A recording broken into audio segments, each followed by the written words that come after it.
আমাৰ ৰাজ্যত শিক্ষকসকলক আমি দুই ধৰণে নিযুক্তি কৰোঁ। এটা চৰকাৰত আমি পোনপটীয়াকৈ নিযুক্তি কৰোঁ, আনহাতে টেট উত্তীৰ্ণসকলৰ মাজত বহুজনক আমি ঠিকাভিত্তিক শিক্ষক হিচাপে নিযুক্তি কৰোঁ।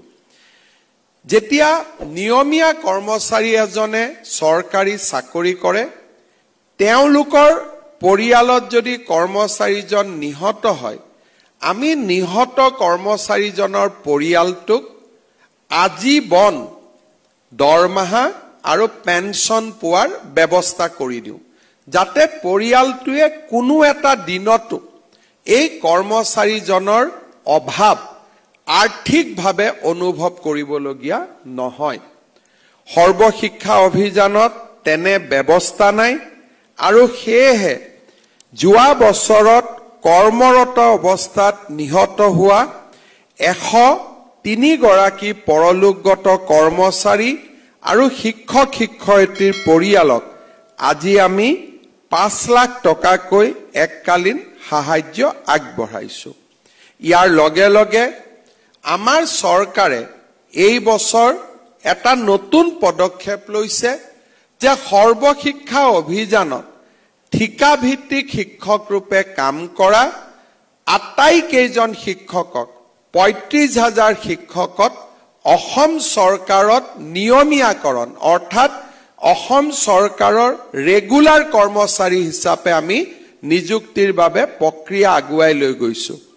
এই 35,000 শিক্ষক শিক্ষয়িত্ৰীৰ চাকৰি আমি যেতিয়া নিয়মীয়া কৰিম, ভৱিষ্যতে ভগৱানে নকৰক তেওঁলোকৰ পৰিয়ালত এনে ধৰণৰ দুৰ্যোগ আহি পৰিলে তেওঁলোকে তেওঁলোকৰ চাকৰিত থকা ৰেচিডিউৰি চাকৰি থকা কালছোৱাত পূৰ্ণ দৰমহা পাব, আৰু ৰিটায়াৰমেণ্টৰ পিছতো অৰ্থাৎ যদি কৰ্মচাৰীজন জীয়াই থাকিলহেঁতেন তেওঁৰ যিটো ৰিটায়াৰমেণ্ট হ'ব, সেই ৰিটায়াৰমেণ্টৰ পিছতো যদিও কৰ্মচাৰীজন আমাৰ মাজত নাই, তেওঁ পেঞ্চনো পাই থাকিব।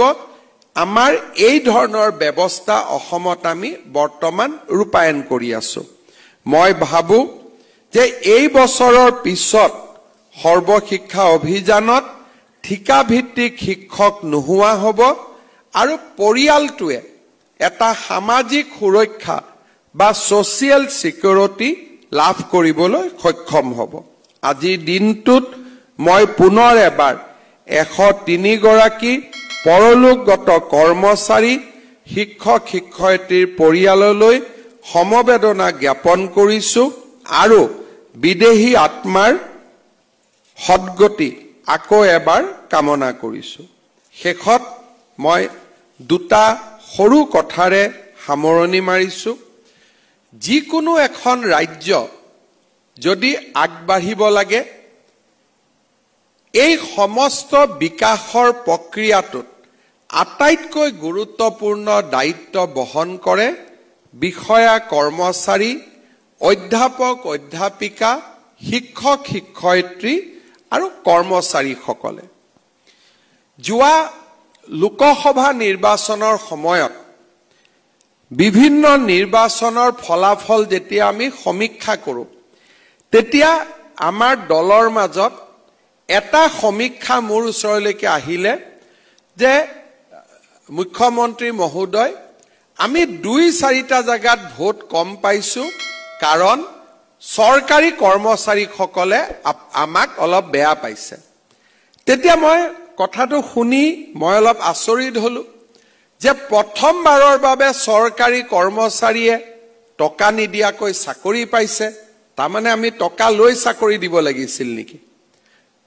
ট্ৰেন্সফাৰ পোষ্টিঙত কোনেও ক'তো টকা খৰচ কৰিব নালাগে, বেয়া কিয় পাব লাগে? মই অলপ উৎসুকতাৰে সৈতে কথাটোত আৰু অলপ সোমাই গলো। মই সুধিলো, মোক অলপ ভাল কৰি বুজাই কওকচোন। তেতিয়া প্ৰথম উত্তৰ আহিলে যে আপুনি মুখ্যমন্ত্ৰী হোৱাৰ পিছত চৰকাৰী কৰ্মচাৰীসকলে বেছিকৈ কষ্ট কৰিবলগীয়া হৈছে, আৰু সেইকাৰণে চৰকাৰখনক বেয়া পাইছে।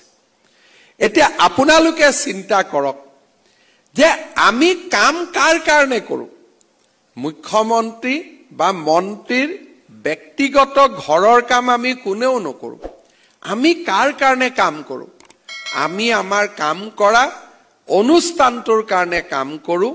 আমি আমাৰ কাম কৰা ৰাজ্যখনৰ বিকাশৰ কাৰণে কাম কৰোঁ।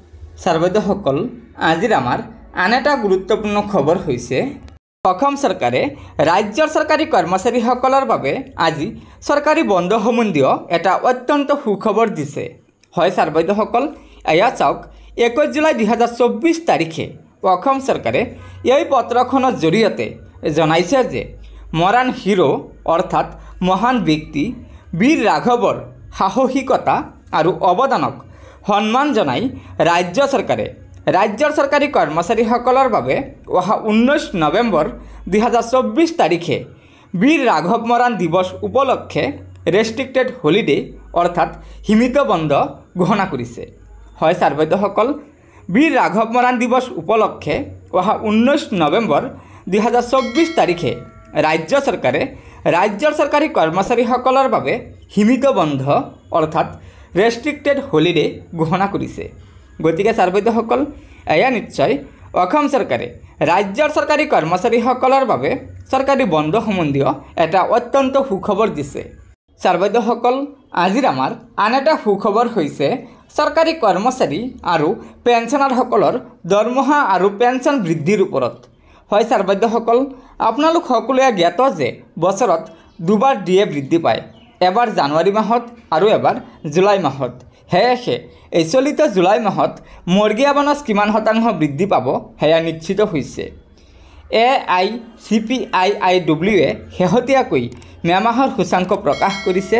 এই সূচাংক পূৰ্বৰ মাহৰ তুলনাত 0.5% বৃদ্ধি পাই মুঠ 139.9% হৈছে আৰু এই সূচাংকৰ ভিত্তিত মৰ্গীয়া বনজ হৈ গৈছে 52.91%। আৰু যদি জুন মাহতো 0.5% সূচাংক বৃদ্ধি পায়, তেন্তে জুলাই মাহৰ AICPIIWৰ মুঠ সূচাংক হ'ব 140.4%। আৰু এই সূচাংকৰ ভিত্তিত চৰকাৰী কৰ্মচাৰী আৰু পেঞ্চনাৰসকলৰ মৰ্গীয়া বনজ হ'ব 53%। অৰ্থাৎ জুলাই মাহত 3% মৰ্গীয়া বনজ বৃদ্ধি পাব সেয়া নিশ্চিত হৈছে। গতিকে ছাৰ-বাইদেউসকল, এইকেইটাই আছিল আমাৰ চৰকাৰী কৰ্মচাৰীসকলৰ বাবে থকা আজিৰ গুৰুত্বপূৰ্ণ খবৰ। আশা কৰিছোঁ লগৰ বন্ধুবৰ্গক এই ভিডিঅ'টো শ্বেয়াৰ কৰি আজিৰ এই গুৰুত্বপূৰ্ণ খবৰকেইটা জনাই দিব আৰু পৰৱৰ্তী সময়ত চৰকাৰী কৰ্মচাৰীসকলৰ বিভিন্ন খবৰসমূহ পোনপ্ৰথমে পাবলৈ অনুগ্ৰহ কৰি আমাৰ এই চেনেলটো ছাবস্ক্ৰাইব কৰি ল'ব। ধন্যবাদ।